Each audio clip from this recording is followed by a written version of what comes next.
wabarakatuh. Salam sejahtera dan semoga kita dalam lindungan Allah Subhanahu wa taala. Perkenalkan, saya Ismail Yusuf, STMBA, dosen tetap di program studi kewirausahaan di Universitas Pendidikan Indonesia. Saat ini saya dalam proses mengikuti sertifikasi dosen gelombang 1 yang diselenggarakan oleh Kemendiksaintek tahun 2025. Saya akan melakukan penyusunan dokumen pernyataan diri dosen dalam unjuk kerja Tridharma Perguruan Tinggi atau PDD UKT PT. Pada kesempatan ini saya akan memaparkan salah satu mata kuliah yang saya ampuh, yaitu berpikir desain dan inovasi. Saya mengajar mata kuliah berpikir desain dan inovasi pada semester genap tahun ajaran 2023-2024 dengan bobot 3 SKS, dan mata kuliah ini merupakan mata kuliah wajib dengan kode KW135. Adapun mata kuliah ini membahas teori dan studi kasus dalam menerapkan kreativitas dan metodologi berpikir desain yang memberikan pendekatan berbasis solusi untuk memecahkan masalah dalam memulai bisnis. Dalam berpikir desain sangat berguna bagi mahasiswa dalam mengatasi masalah kompleks dengan memahami kebutuhan calon pelanggan. Perkuliahan berpikir desain diselenggarakan dengan pendekatan blended learning, yaitu perpaduan antara pembelajaran luring atau tatap muka langsung dan juga daring melalui platform e-learning resmi UPI, yaitu Spot UPI. Mahasiswa dapat mengakses materi perkuliahan, mengunduh RPS, serta mengunggah tugas secara online. Sementara diskusi interaktif, studi kasus, dan presentasi kelompok dilaksanakan secara langsung di kelas. Metode pembelajaran yang saya terapkan bersifat aktif, partisipatif, dan berbasis pada pengalaman nyata. Selain ceramah di kelas, saya juga menggunakan media Lego Bricks untuk membangun pemahaman mahasiswa dalam membuat prototyping dalam metode berpikir desain. Selain itu, diskusi kelompok yaitu mendukung kolaborasi mahasiswa dalam menyelesaikan studi kasus yang nyata. Project based learning, di mana mahasiswa menyusun proyek design thinking sebagai bentuk aplikasi praktis dari materi yang telah dipelajari. Untuk capaian pembelajaran pada mata kuliah yang diharapkan antara lain, untuk CPMK 1, mahasiswa memahami filosofi dasar berpikir melalui desain, inovasi, dan perannya dalam menciptakan sesuatu yang baru. CPMK 2, mahasiswa memahami filosofi dasar berpikir melalui desain, kreativitas, inovasi, dan perannya dalam memecahkan masalah. CPMK 3, mahasiswa mempelajari metode dan praktek pengembangan desain, kreativitas, dan inovasi dalam mengembangkan bisnis. CPMK 4, mahasiswa mengembangkan keterampilan kreatif dan inovatif dan juga budaya untuk pembelajaran seumur hidup. Untuk media pembelajaran, pada mata kuliah berpikir desain ini meliputi satu modul atau RPS yang dapat diunduh melalui e-learning UPI, materi PowerPoint, studi kasus, dan artikel ilmiah, serta terdapat video pembelajaran.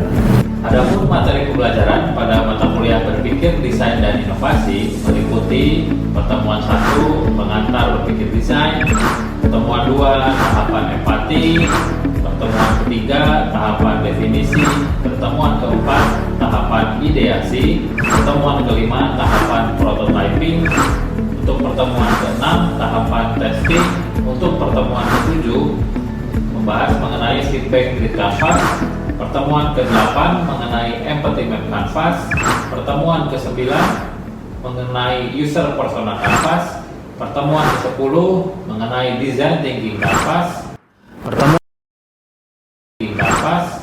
pertemuan ke-11 mengenai pengantar inovasi, pertemuan ke-12 mengenai manajemen inovasi, pertemuan ke-13 membahas mengenai studi kasus design thinking, dan pertemuan ke-14 presentasi setiap kelompok.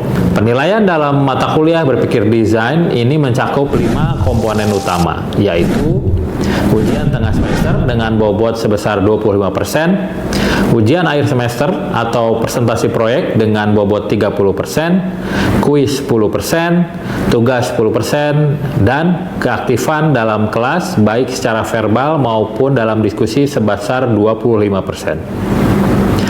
Penilaian dilakukan secara objektif berdasarkan indikator seperti ketepatan dalam penguasaan materi, partisipasi aktif, serta kemampuan analisis terhadap studi kasus.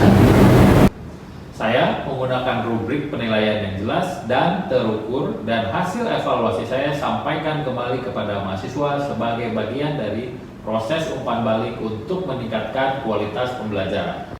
Dengan pendekatan ini, saya berkomitmen untuk menciptakan pembelajaran yang berpusat pada mahasiswa sekaligus menyiapkan lulusan yang mampu berpikir kritis, adaptif terhadap perubahan, serta siap menghadapi tantangan dunia kerja di bidang kewirausahaan yang dinamis. Baik, untuk berikutnya, mari kita simak video pembelajaran mata kuliah berpikir desain dan inovasi. Bismillahirrahmanirrahim. Assalamualaikum warahmatullahi wabarakatuh. Waalaikumsalam warahmatullahi wabarakatuh. Alhamdulillah, hari ini kita ketemu lagi ya dalam pertemuan mata kuliah berpikir desain dan inovasi. Nah, sebelum kita mulai, alangkah baiknya kita berdoa dulu ya. Ketua kelasnya Iqbal ya, silakan Iqbal ke sini. Alright, sebelum kelasnya dimulai, mari kita membaca doa terlebih dahulu sesuai dengan kepercayaan masing-masing. Untuk berdoa, saya dimulai.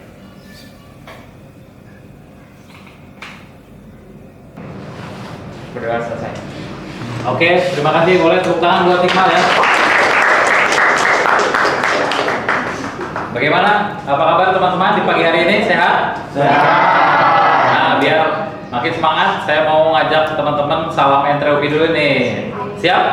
Siap. Entreupi Bersatu.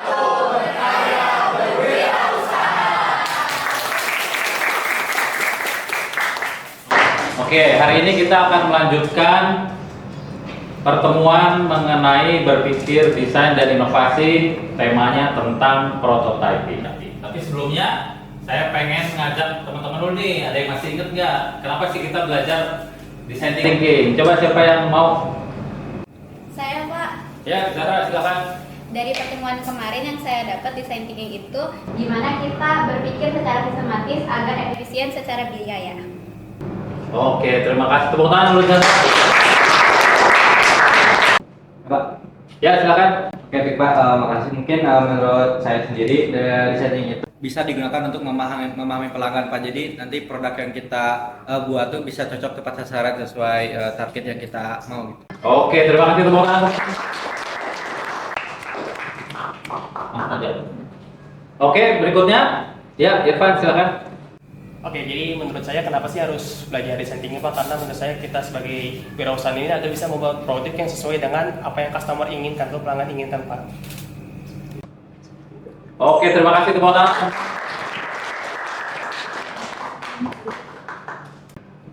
Oke, baik teman-teman, terima kasih ya. Tadi ada Irfan, ada Rian, ada Zahra. Nah, sekarang hari ini kita akan membahas mengenai lanjutan step berikutnya setelah kita bikin ide, kita akan membuat prototipe. Jadi, teman-teman, kalau teman-teman pernah dengar Silicon Valley di Amerika Serikat, ada sebuah kalimat, you have to fail fast to succeed sooner. Kata dia, jadi kita kalau mau sukses, itu harus gagal lebih cepat. Apa katanya? Maksudnya itu apa, teman-teman? Jadi kalau kita merancang sebuah produk, kita harus segera melakukan riset yang cukup, teman-teman. Karena kita nggak bisa ngasih ini produk yang kita buat itu bisa sukses atau enggak, atau diterima enggak sama. Satu-satunya cara teman-teman untuk mengetahuinya adalah mengujinya di pasar itu sendiri. Namun sebelum kita bikin versi akhir dari produk kita, kita baiknya bikin prototipenya terlebih dahulu, teman-teman. Karena apa? Karena kita membutuhkan yang namanya feedback, teman-teman. Jadi dalam prototype kita bikin sebuah prototipe dari produk kita, lalu kita uji cobakan ke kalangan terbatas, bisa itu kalangan tempat teman-teman sekarang kuliah, di UPI atau enggak di rumah, supaya kita mendapatkan feedback segera. Jadi teman-teman, prototype itu adalah tipe awal dari produk yang kita buat.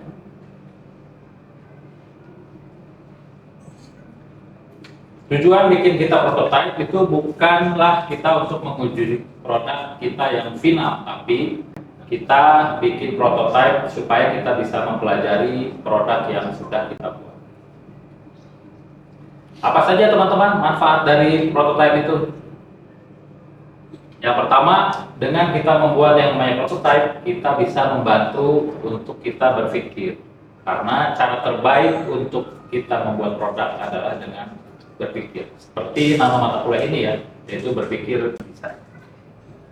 Yang kedua, dengan kita membuat prototype, kita membantu untuk mendapatkan dan menjawab pertanyaan-pertanyaan selama ada di kepala teman-teman. Teman-teman kalau mau bikin produk, itu pasti bertanya, packagingnya itu nanti kayak akan seperti apa? Lalu bentuknya akan seperti apa? Rasanya akan seperti apa? Nah, pertanyaan-pertanyaan itulah nanti yang bisa dijawab oleh teman-teman ketika teman-teman udah membuat prototype. Yang ketiga, dengan kita bikin prototype, teman-teman bisa lebih mudah mengkomunikasikan produk yang udah teman-teman buat. Karena dalam design thinking, kita harus bisa menunjukkan apa yang kita buat atau yang kita kenal dengan tangible. Bisa dipegang, bisa dirasakan, bisa dilihat. Jadi kita menawarkan produk bukan hanya dengan kata-kata, tapi dengan wujud asli. Yang keempat, dengan kita membuat prototype, kita nanti akan dibantu untuk membuat keputusan-keputusan yang lebih baik. Apakah setelah bikin prototype kita nggak akan lanjut, atau mungkin kita mau memperbaiki logonya, atau kita mau memperbaiki rasanya, apapun itu. Jadi kita dibantu untuk mendapatkan keputusan yang lebih baik. Ada banyak cara untuk kita membuat prototype. Salah satunya Google, dia bikin yang namanya Google Rapid Prototyping. Kalau teman-teman melihat katanya, itu ada kata rapid, teman-teman. Teman-teman pernah dengar rapid test? Nah, ketika pandemi, apa itu rapid test? Yaitu tes yang berulang-ulang dan cepat. Ya. Begitu pula dengan metode Google Rapid Prototyping. Jadi dia bikin cara bikin prototype yang sangat cepat. Supaya apa? Supaya efisien secara waktu, produk juga cepat selesai. Akhirnya Google bisa menunjukkan kepada khalayak bahwa ini adalah produk yang sedang dibuat oleh Google. Tipsnya apa teman-teman kalau bikin prototype? Yang pertama, mulailah dari yang sederhana.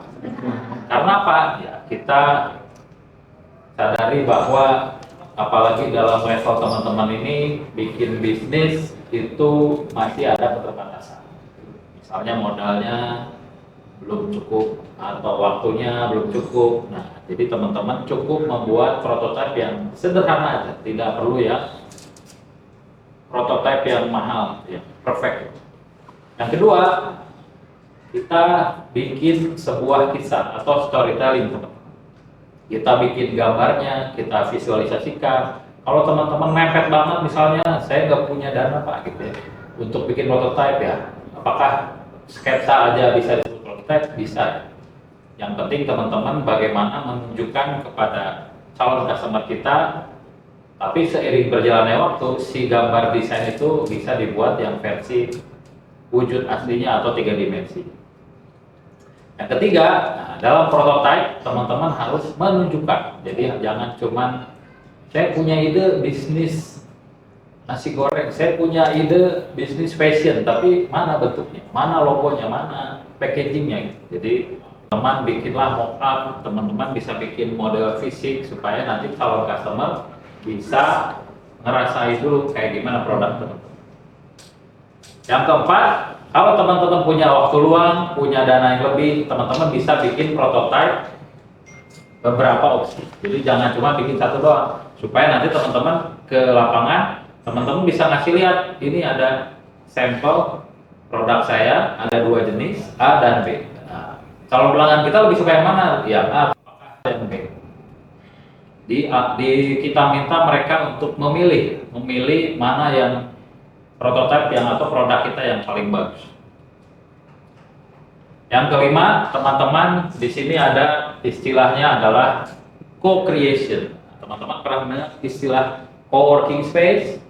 Pernah dengar istilah co-living?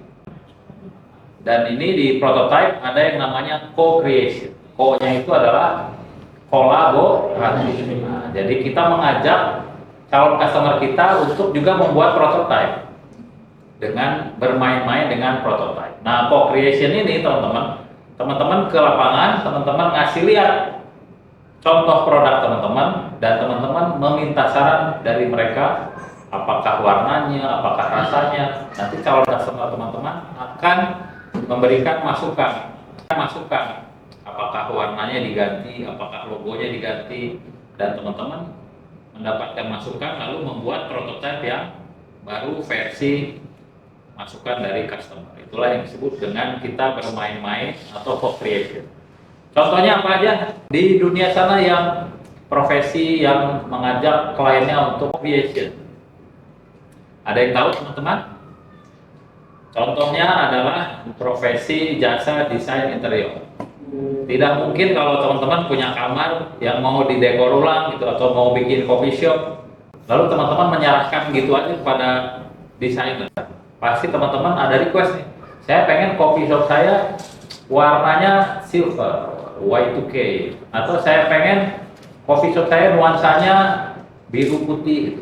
Itu selalu ada proses co-creation di situ. Nanti desainer interior mungkin ngasih usulan desain, tapi teman-teman, keputusan teman-teman itu akan berada di teman-teman yang memiliki hak atas kendali. Ada beberapa studi kasus teman-teman dalam studi kasus prototyping. Kalau teman-teman lihat gambar ini, teman-teman melihat sebuah PC ya, PC buatan dari Apple ya teman-teman. Kalau teman-teman lihat, ini ada konsep atau prototipe dari Apple Macintosh ya, tahun 1980. Kalau teman-teman perhatikan, ini dia hanya berupa styrofoam ya teman-teman ya. Jadi bukan produk aslinya, tapi udah ada brand Apple-nya di sini ya. Nah, dulu tahun 80-an itu lagi zaman-zamannya Perang Dunia ya. Makanya ada rainbow color ini, karena mengedepankan kedamaian. Berbeda dengan zaman sekarang ya, rainbow-nya beda lagi ya. Tahun 84, Apple pernah bikin prototipe MacBook ya. Dulu MacBook itu masih terpisah ya antara keyboard sama layar. Sekarang teman-teman bikin punya ya, pakai MacBook yang sudah sangat tipis dan sangat ringan. Tahun 83, Apple bikin prototipe iPad. Kalau teman-teman perhatikan di sini keyboardnya masih fisik ya. Lalu di sini ada gagangnya ya. Gagangnya untuk dipegang. Yang ini masih ada tempat untuk disketnya. Dan kelihatannya udah beneran jadi ya. Padahal ini masih berupa prototipe. Lalu ini adalah konsep atau prototipe dari cikal bakal dari Apple Watch ya. Cuma masih ada tombol. Lalu ini mungkin cikal bakal dari AirPods ya, yang sekarang wireless. Tahun 82 mereka membuat konsep tablet yang udah ada stilusnya gitu. Tampilannya cukup ini ya, mungkin ini cikal bakal iPad mini ya sekarang. Pertanyaannya teman-teman, siapakah di balik desain-desain Apple ini ya? Jadi ada desainer namanya Sir Jony Ive. Dia ini desainer Apple zaman Steve Jobs ya. Dari mana Jony ini mendapatkan inspirasi desainnya teman-teman? Kalau teman-teman lihat, ini ada radio pocket ya, tahun 58, dan ini iPod tahun 2001. Teman-teman bisa lihat, ini ada kemiripan bentuk ya. Lalu ini iMac yang ada di lab di UPI juga ya teman-teman. Lalu ini ada speaker dari Brown tahun 59. Ada kemiripan dari bentuk, bedanya yang ini speaker, yang ini komputer. Lalu juga dengan Mac Pro juga ada kemiripan.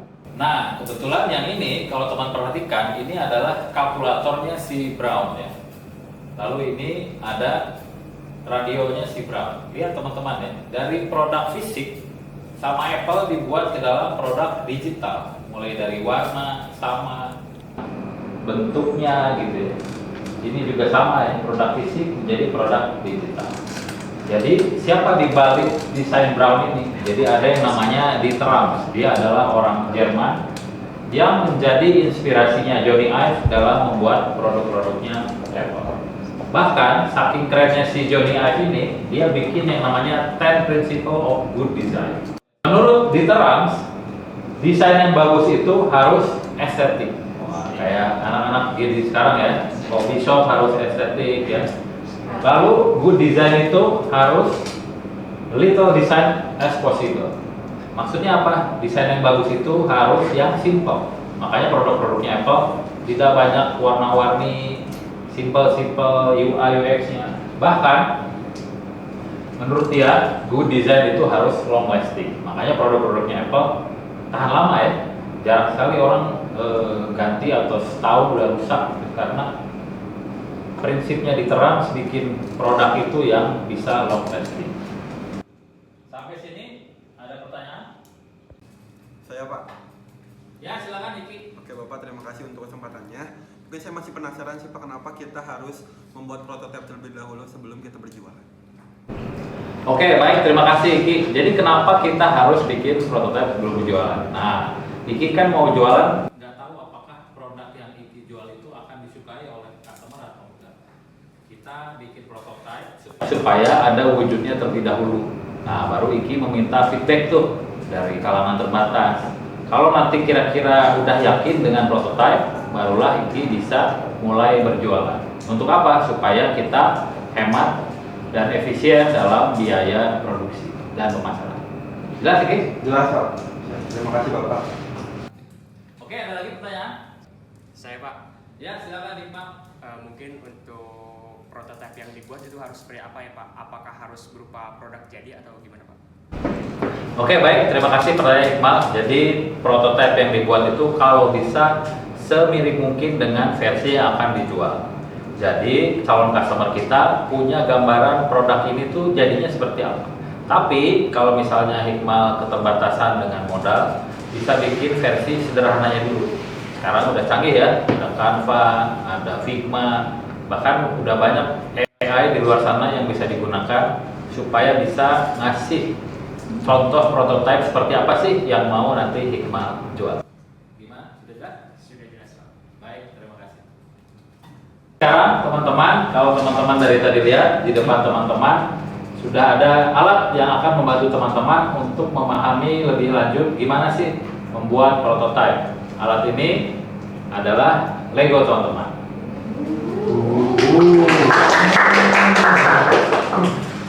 Kenapa Lego teman-teman? Jadi Lego itu teman-teman banyak digunakan sebagai media inovasi atau workshop untuk membuat prototipe oleh para profesional dan akademisi. Bahkan di luar sana ada metode yang namanya LSP atau Lego Serious Play. Teman-teman pernah melihat siapa mereka?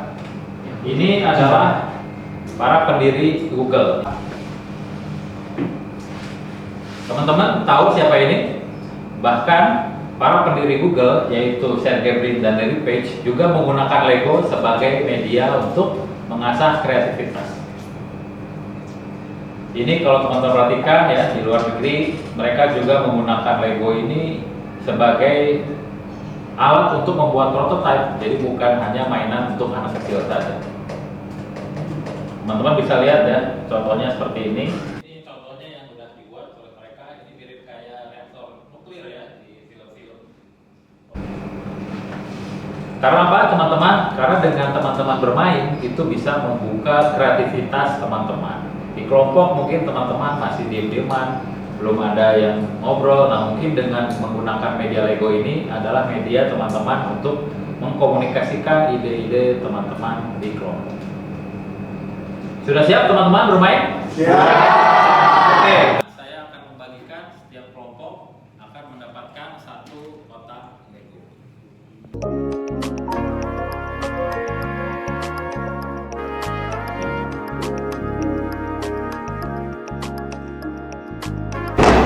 Oke, sekarang teman-teman saya akan challenge teman-teman membuat prototype dari sebuah coffee shop.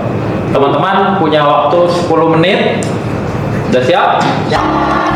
Waktunya dimulai dari sekarang. Wow.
Di sini sih bisa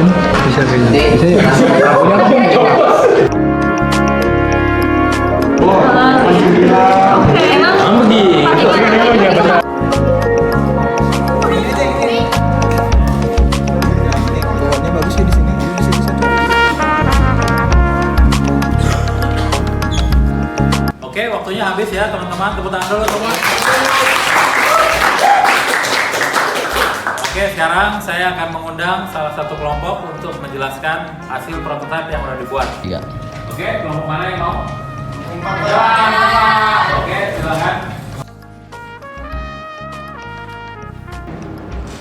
Halo, selamat pagi teman-teman semua. Kenalin, nama aku Imam Permana. Aku adalah perwakilan dari kelompok 4. Di sini aku sedikit menjelaskan mengenai prototipe yang kami bikin, yaitu prototipe sebuah coffee shop, di mana keunggulan dari coffee shop kami adalah adanya suatu kursi me time yang bisa digunakan atau dipakai untuk konsumen yang ingin sendiri coffee shop tersebut. Dan ini juga ada beberapa detail di mana ada barista di sini untuk posisinya. Untuk pesanan di sini, pintu masuk di sebelah depan, lalu di depan juga ada tumbuhan yang bisa membuat coffee shop tersebut lebih hijau. Dan itu jadi suatu keunggulan dari coffee shop kami buat.